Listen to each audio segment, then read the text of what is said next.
Bonjour Islam. Bonjour Franck. Ça me fait très plaisir de te revoir, même si c'est juste à travers nos écrans interposés, Oui, parce que on s'est vu récemment à Bruxelles pour la soirée Speak Up for Palestine, et donc voilà, j'étais ravi de te rencontrer et de rencontrer Hiba, ta femme. Donc ouais, ça me fait très plaisir de te revoir. ouais, merci beaucoup. Et nous aussi, on est très contents de vous rencontrer, aussi participer à cet événement magnifique à Bruxelles. Et on est ravis de vous rencontrer et participer aussi. Notre participation, qu'elle était aussi parmi les participations importantes pour nous aussi à Bruxelles. On a bien aimé Bruxelles, on a bien aimé l'ambiance et merci. Je voulais vraiment te parler parce que nous en sommes à quasiment 21 mois maintenant de génocide. J'utilise ce mot comme beaucoup d'autres à Gaza. Et je voulais en fait qu'on parle de ton histoire, de l'histoire de ta famille, parce que c'est aussi représentatif de ce qui se passe à Gaza et de ce qui s'est beaucoup passé à Gaza énormément depuis 21 mois. Et c'est pour ça que quand les civils sont aussi disproportionnellement touchés, il est évident pour beaucoup que ce qui se passe là-bas est un génocide et pas seulement une guerre. Je voulais juste, toi, tu es né à Gaza, Islam? Non, je suis né en Égypte vraiment et après on est rentré à Gaza quand j'avais 10 ans. Donc moi j'ai vécu à Gaza toutes les escalades, tous les affrontements, toutes les guerres et bien sûr le blocus aussi parce que vous connaissez à partir de 2007, on avait le blocus inhumain israélien imposé contre la bande de Gaza. Donc, Ouais, et c'est et c'est ouais. Et c'est très important de rappeler ça aux gens parce que comme tu le dis, toi, tu as vécu à Gaza à partir de tes 10 ans. Et il faut parler de l'opération Plomb durci en 2008-2009, il faut parler de 2012, de 2014, de 2018, de 2021. Je veux dire, ce qui se passe à Gaza aujourd'hui fait partie oui, d'une longue Nakba continue qu'Israël impose quand même à la population palestinienne. oui, je pense que ça commence pas en 2023. Non, ça fait longtemps, à partir de 1948 ans. C'est parce que c'est toujours l'exil, exil après exil. D'accord? Donc, il y avait le Nakba, 1948. Puis, il y avait 1900, la guerre de 6 jours, 1967. Et après, il y avait toujours euh, première intifada, l'année 1987. Puis, on avait deuxième intifada à partir de l'année 2000. Et après, ça commence 2006, 2007, 2008, 2009. Parce que vous connaissez la guerre 2008-2009.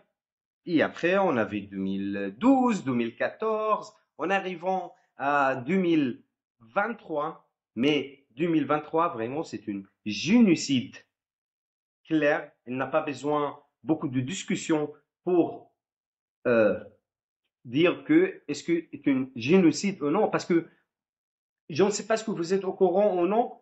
Jusqu'à maintenant, il y a des gens, ils sont en train de faire les discussions pour identifier est-ce que c'est un génocide ou non. Et ça, c'est pas normal, c'est bizarre. Donc, à partir de ça, c'est les civils qui sont ciblés par cette grande machine de destruction israélienne, et c'est que des civils. Pour ça, on dit oui, c'est un long chemin de Nakba. C'est pas un seul Nakba ou deux, non, mais est un long chemin de Nakba, un long chemin de génocide contre le peuple palestinien, et le monde regarde toujours. Donc, Islam, j'aurais aimé que tu reviennes sur la journée du 21 octobre 2023. J'imagine à quel point parler de ça de nouveau est très difficile pour toi, mais je pense il est important pour les gens qui vont regarder cet entretien qu'ils comprennent que cet événement terrible qui t'est arrivé est arrivé à un nombre incalculable de Gazaouis, un nombre incalculable de familles. Des familles ont carrément disparu du registre des populations. Donc voilà, si tu en as la force, est-ce que tu peux nous raconter ce 21 octobre 2023? Merci beaucoup. Oui, alors vraiment, c'est toujours la réponse qui peut montrer que ce n'est pas une guerre, c'est une génocide contre tout ce qui est civil. Parce que tout est ciblé à Gaza. Et moi, j'étais journaliste à Gaza. Et moi, je ne fais pas partie de n'importe quel groupe politique palestinien. D'accord? Et après, voilà, je suis journaliste. J'ai travaillé comme un traducteur, fixeur, journaliste en français. Ça fait 15 ans que je travaille comme ça. D'accord? Mais après, le 21 octobre, ils ont bombardé notre domicile. Moi, mon épouse et nos 4 enfants. 4 enfants qui ne sont pas des chiffres. Ils ont des noms, des prénoms, des rêves, une vie. Donc, il y avait moi et aussi il y avait mon grand-fils qui s'appelle Ayman, qui avait 13 ans. Iman, une fille, ma grande fille, qui avait 2 ans. Andalous, ma petite fille, qui avait 10 ans. Et Aus, mon petit garçon, le dernier, qui avait 5 ans. Imaginez-vous, et moi, une, et mon épouse, une famille civile, 100%, d'accord? Il n'y avait pas ni des armes chez nous, parce que moi j'ai un problème avec la violence, moi je déteste la violence. Il y avait rien. C'est juste une famille. Et après, ils ont bombardé notre maison. Moi, je suis simplement, un journaliste qui fait son travail et un journaliste indépendant, civil. Mais être journaliste dans la bande de Gaza, c'est pas le bon métier. Parce qu'on est toujours à la première ligne. Et après, moi, je suis sorti sous les décombres de ma maison où je suis resté plus que 15 minutes. Tout est noir. J'ai mangé les petites pièces de décombres pour arriver à inspirer un petit peu, hein, pour avoir un peu de l'air. Et tout était noir. Et après, c'est que mon chemin qui était à l'extérieur des camps. Et après, les gens, ils ont trouvé cette main et est en train de bouger comme ça un petit peu. Et après, oh là là, ils ont dit, ah d'accord, il y a une main qui est en train de bouger ici. La tête est très loin. Et en même temps, il y a un vivant ici. Et après, ils ont commencé à creuser. Moi, je suis sorti. C'était un miracle, un vrai miracle.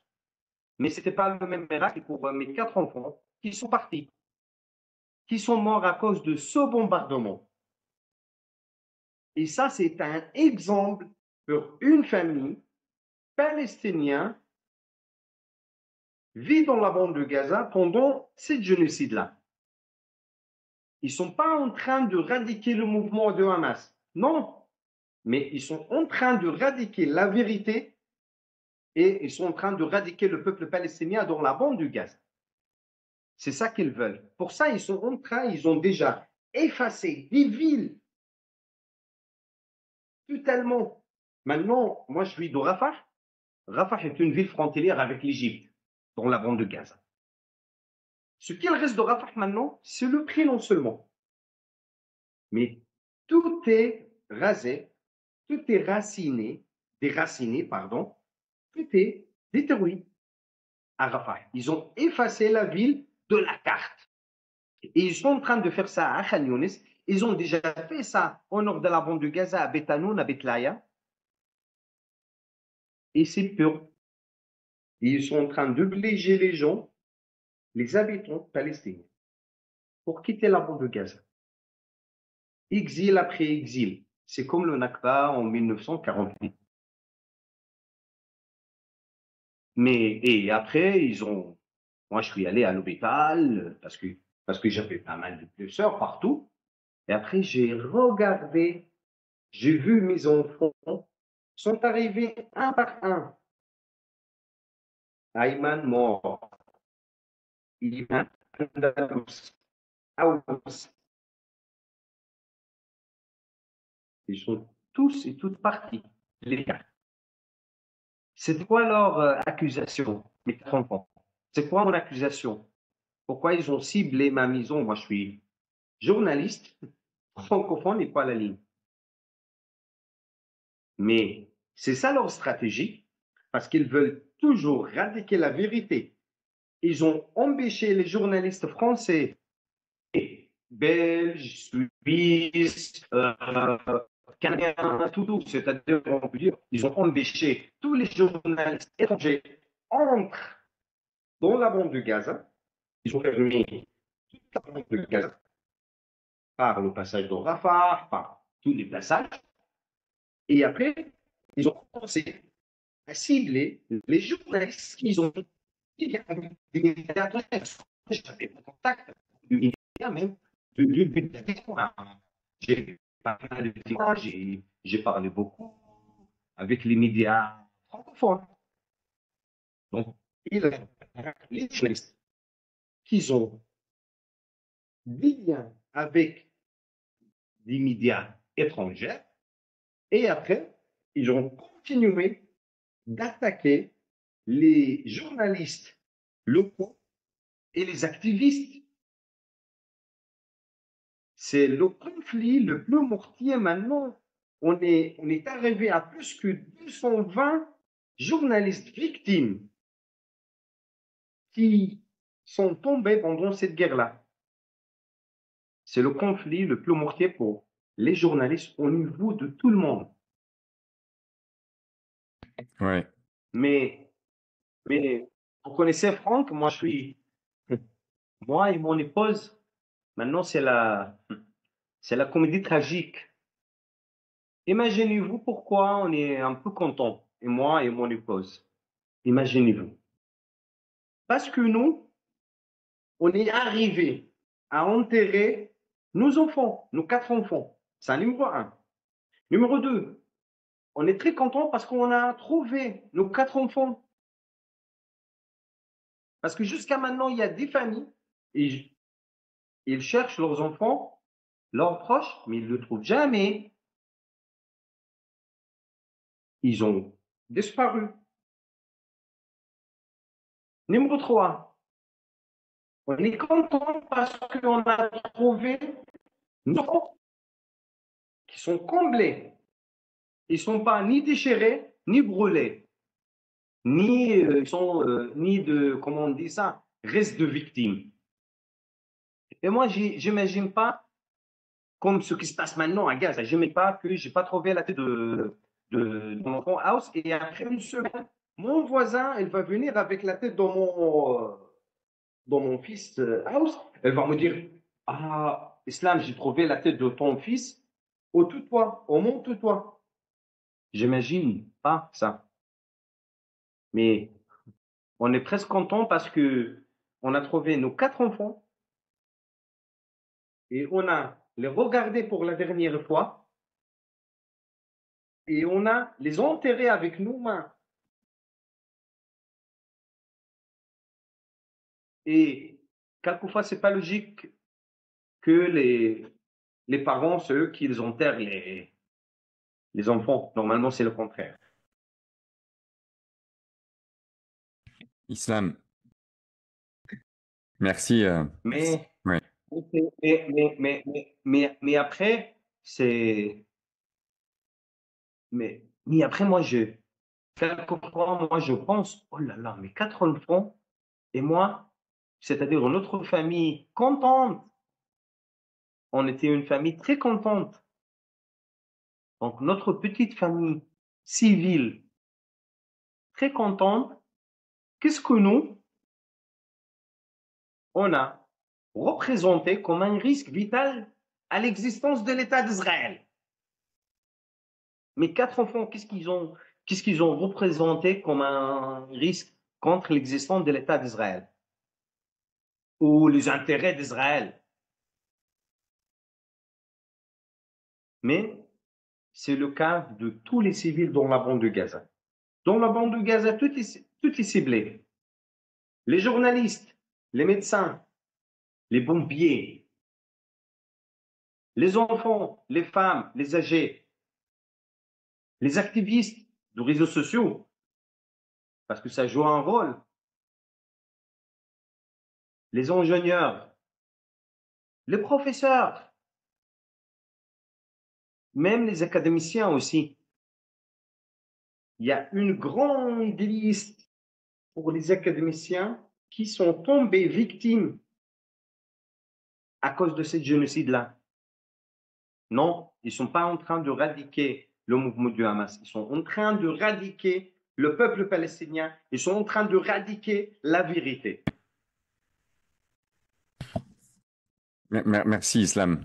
C'est merci beaucoup.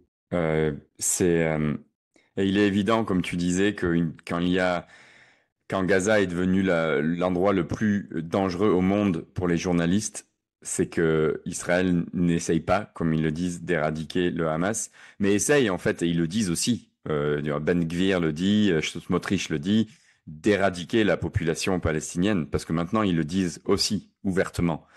Je voulais te demander comment après ça, après l'hôpital, vous avez réussi à sortir de Gaza. Vous êtes allé en Égypte. Maintenant, vous êtes en France, à Clermont-Ferrand. Comment s'est passé cet exil? Ah, oui, c'est exil après exil. Donc, premièrement, on a quitté la bande de Gaza le 1er mai 2024. Et après, on est arrivé en Égypte, au Caire. Et pour 5 mois, 10 jours, parce que voilà, on a entendu le visa et tout cela, vous connaissez. Et puis, on est arrivé en France le 11 octobre 2024. Donc, c'est à Paris, c'est toujours à Paris. Puis, on est arrivé à Clermont-Ferrand, ici en Auvergne.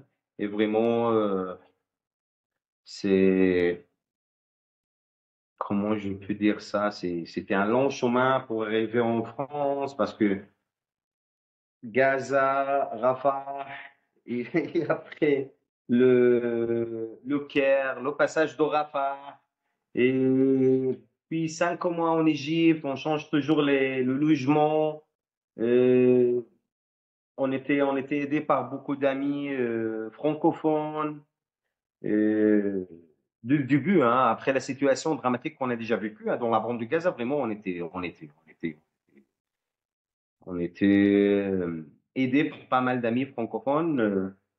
Il y a, il y a, ce sont mes amis que j'ai déjà travaillé avec eux et d'autres amis aussi francophones. Moi, je veux les remercier comme Marine Vlaovic, ma sœur, Nina Oupiné, Pauline Pony, Marion Guénard, Marion Tobol, Vanessa Dikourou et, et les autres amis, je vais pas, je, je ne veux pas citer beaucoup de prénoms dans cette rencontre parce que ça prend beaucoup de temps, mais moi, je veux remercier vraiment aussi l'équipe de consulat et de l'ambassade française au Caire. Euh, et après, on est arrivé en France, on est arrivé à Paris, puis on est allé à Clermont-Ferrand et voilà, on est maintenant réfugié en France. Est-ce que comment toi et Heba, comment vous envisagez la reconstruction pour vous interne et le futur. Comment vous essayez ou vous arrivez pas à vous reconstruire après ce qui vous est arrivé et tout en regardant ce qui continue à arriver à tes frères et sœurs à Gaza? Oui, alors il y a toujours nos restes de la famille qui sont restés à Gaza. Ma famille, la famille de Iba aussi, mon épouse. Et nous, on n'arrive pas à les contacter toujours parce que vous connaissez, les télécommunications sont très compliquées dans la bande de Gaza. Mais au minimum, on peut les rejoindre entre 10 jours, 2 semaines, quelque chose comme ça. C'est toujours la situation horrible qui est très compliquée dans la bande de Gaza. Parce que si mon frère m'a dit, écoute, Islam, parce que mon petit frère, qui est là aussi, perdu son fils, son petit-fils, qui avait le même âge qu'Aous, mon fils, 5 ans. Donc, quand mon frère m'a dit, écoute, l'islam, la situation est très dure, c'est-à-dire la situation est très, très, très compliquée.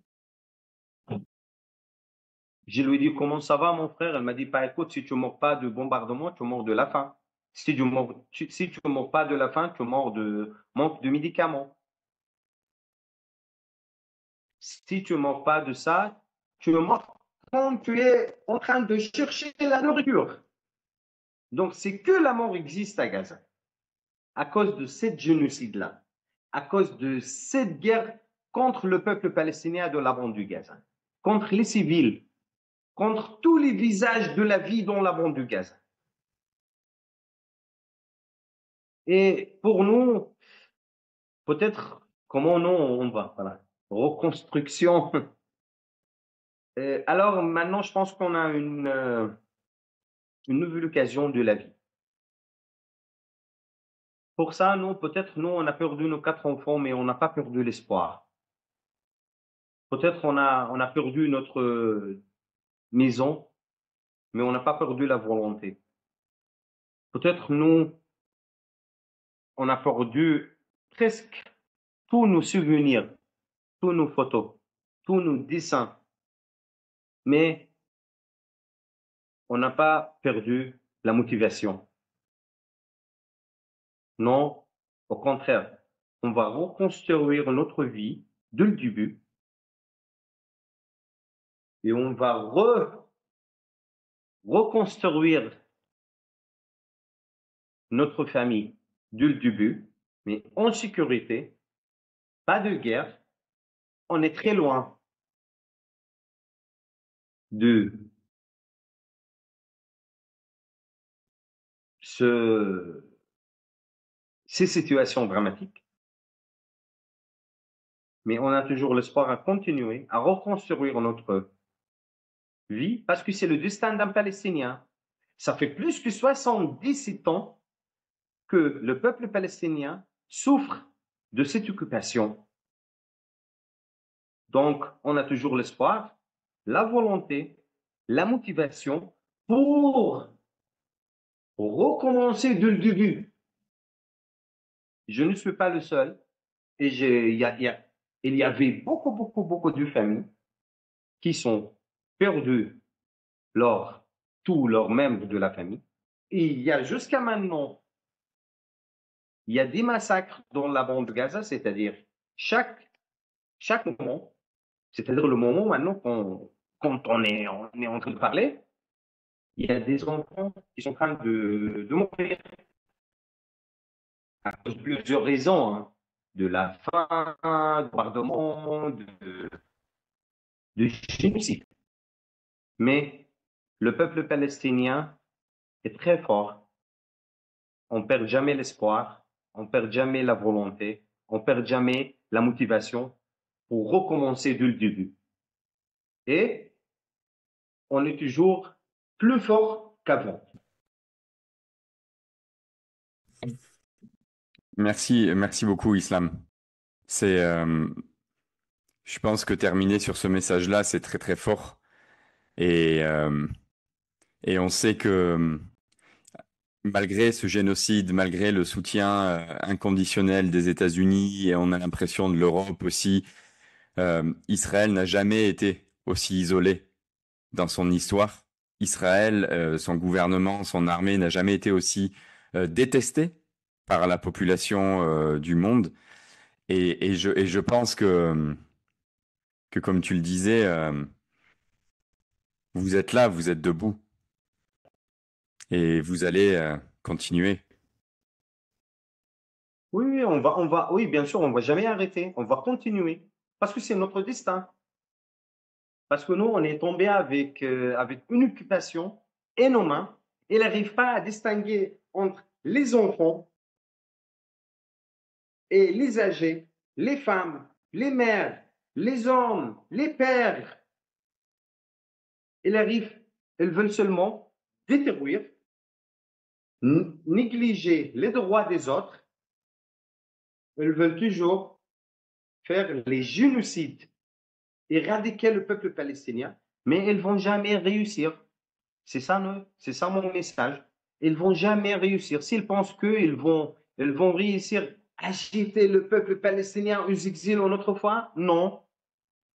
Au contraire, on est, nous sommes plus forts qu'avant. Les gens, ils veulent pas quitter.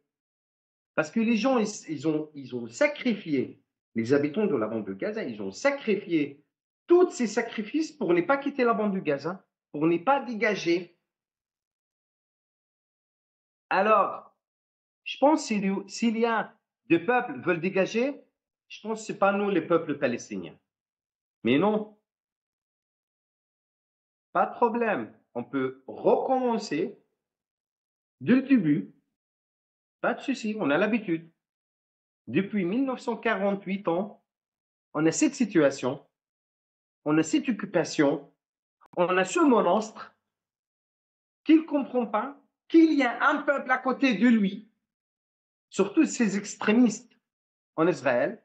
Elles ne veulent pas comprendre qu'il y a un peuple, il a des droits légitimes reconnus par la communauté internationale. Ce n'est pas nous les Palestiniens qu'on a délivré les décisions de la communauté internationale.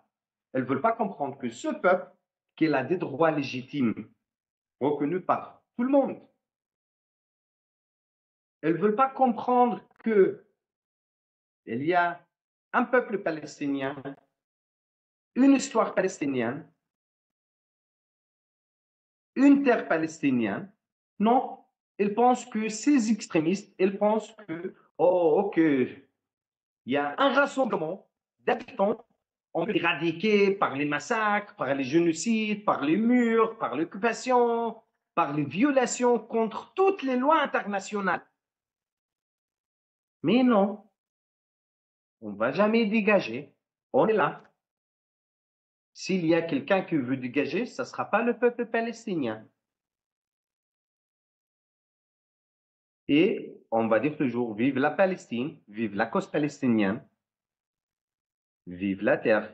Mais en même temps, le peuple palestinien veut la paix. Elle adore la paix. Elle aime beaucoup la paix. Elle rêve de la paix. Mais c'est la paix qui se base sur des droits légitimes du peuple palestinien. Ce n'est pas la paix qu'ils veulent, les extrémistes. Non. C'est la paix qui se passe de la justice et les droits légitimes du peuple palestinien reconnus par la communauté internationale. Ce n'est pas nous, les Palestiniens, les petits méchants, qu'on a délivré ces décisions-là. Nous, on reconnaît les décisions internationales, mais est-ce qu'à l'autre côté, nos voisins, les Israéliens, est-ce qu'ils reconnaissent les décisions de la communauté internationale? Oui. C'est ça. Merci, Islam. Shukran Iktir, vraiment. Ah, Et, merci beaucoup, Franck. et merci à. Euh, merci beaucoup pour m'accueillir dans votre chaîne. J'ai l'honneur d'avoir un ami comme toi. C'est un honneur Et pour moi, Islam, vraiment. je sais bien, je sais bien que tu es un grand solidaire, très fort avec la cause palestinienne. et la Palestine. Moi, ça, c'est aussi, ça, c'est, moi, je ne sais pas ce que j'ai le temps ou non pour transmettre un, un message pour les solidaires et les solidaires étrangères, les solidaires qui sont avec nous. Mais moi, je ne pense pas qu'ils sont des solidaires avec la cause palestinienne. Non, surtout en Europe. Je pense que ce sont nos frères et nos sœurs et nos partenaires. C'est leur cause, la cause palestinienne. C'est pas seulement notre cause, c'est leur cause. Pour ça, moi, je veux bien remercier ces solidaires parce que vous connaissez pas, quand on voit un rassemblement à Bruxelles ou une manifestation à Paris ou une action, par exemple, en Italie ou dans n'importe où en Europe, non, les Palestiniens, ça fait partie de nos forces. C'est ça qui nous renforce. Parce qu'on voit, oh là là, on dit, oh là là, regardez, il y a des milliers qui sont avec nous, malgré les milliers de kilomètres à distance avec la Palestine, mais ils sont avec nous. Ils sont tout à fait avec nous. Donc ça fait partie de notre force. Parce que vous voyez, la communauté arabe, c'est quelque chose de n'importe quoi. Au contraire, les gouvernements arabes sont complices. Ce que je pense sont tout à fait complices. Parce que 22 gouvernements arabes, 22 rois, ministres, princes et j'en sais quoi, présidents, tous ces 22, ils n'arrivent pas à faire rentrer une boîte de lait pour un petit enfant à Gaza. Pour ça, on veut bien remercier les solidaires en Europe, aux États-Unis, au Canada et partout dans le monde. Ce sont nos partenaires, nos frères, nos sœurs. Merci beaucoup, vraiment. Merci. Vous faites partie de notre force, la résilience palestinienne. Vous faites partie de cette résilience palestinienne. Parce que vous êtes en train de nous renforcer. Merci beaucoup. Merci, Franck. Merci Islam pour ce message de fin. Merci beaucoup.